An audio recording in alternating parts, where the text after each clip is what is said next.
How you doing, guys? This is Eric from WorldWasteland.com. I've talked in a couple of the recent live streams and some of my other videos about how I disagreed with a lot of the information that I've seen coming out about the war in Ukraine. The bottom line is that this is not, strictly speaking, a war against Russia and Ukraine. It's a war of Russia and NATO, Russia versus the globalists, if you want to use that term. And that's not to say that the Russians are the good guys, even though the globalists technically are, I disagree with them.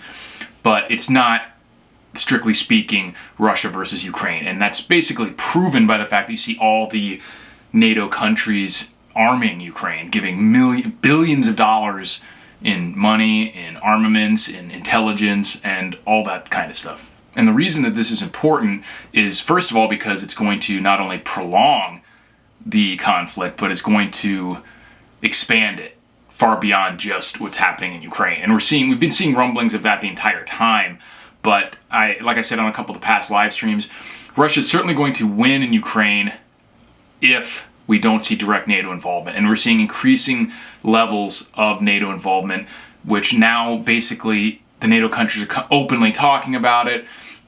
And the most recent article I saw was that U.S. intelligence has helped Ukraine kill multiple Russian generals since Putin's troops invaded.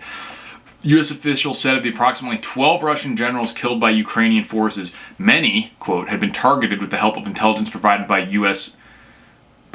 And this is U.S. officials saying this. So I don't know what this strategy is of all these NATO countries coming out and thinking that they're just going to sit on the sidelines and basically help directly in this war and not have Russia do anything about it. And like I said, this is not pro-Russia. This is just talking about the realities of the situation and cause and effect. And all the same people think that Putin's this, if you're suggesting that Putin's this unhinged madman who's vindictive, who's petulant, a bully, whatever, then it's even more dangerous, because you really think he's just gonna, if all these NATO countries openly talking about it, gang up on this conflict and say we win, like they push him out of Ukraine, you think he's just going to slink off, this supposed madman is just going to slink off with his tail between his legs and not do anything about it? I mean, we've already seen the rhetoric come out about how they're going to use nukes, how they're going to attack Great Britain or Ireland, how they're going to do all this sort of stuff, how they're going to blow up Poland if they have direct help from there, which they're talking about as well, having like tanks and planes come in through Poland and whatnot. So it's extremely dangerous. I don't know. I mean, I know that there are definitely factions all over the world, including the U.S. government, who want war for various reasons, who want to escalate this conflict. I think it's a terrible idea because I care about the country, I care about the people, and I don't see any reason for us to get involved there beyond just bad Soviet men doing bad things.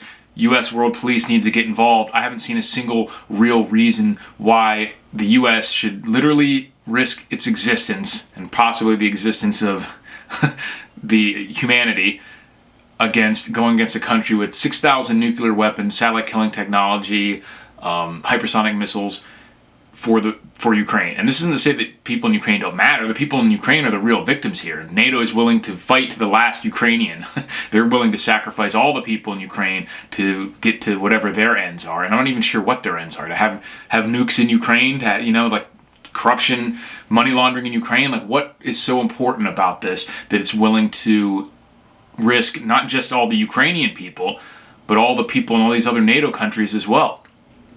Boggles the mind. But the fact that they're openly talking about this, about how they're giving intel that's killing Russian generals, it's certainly going to escalate this. I think we're past the point where this isn't going to expand into direct conflict with actual NATO countries. I don't see how that's avoidable at this point. The only way that could be avoided, like I've mentioned in our live streams, is if Russia were to get a capitulation from Ukraine relatively soon. And for the reasons I mentioned, I think that would be the best case scenario, because first of all, if you look at, not to say that Russia's right by any stretch of the means, but the negative consequences of acquiescing to their list of demands is far less onerous than the negative consequences of an all-out war with them.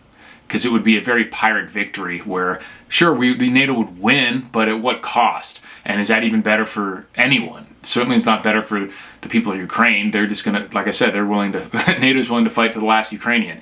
And it's definitely not a good situation, but I think we're at the point now where it's almost guaranteed to expand.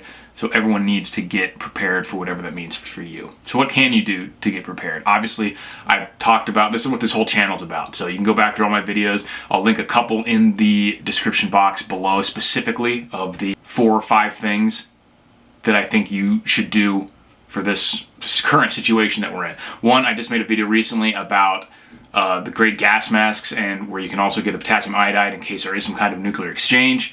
I have a link also to a great video that J.J. Johnson did at Reality Survival about protecting yourself in the event of a nuclear fallout, things that you can do at your house and whatnot.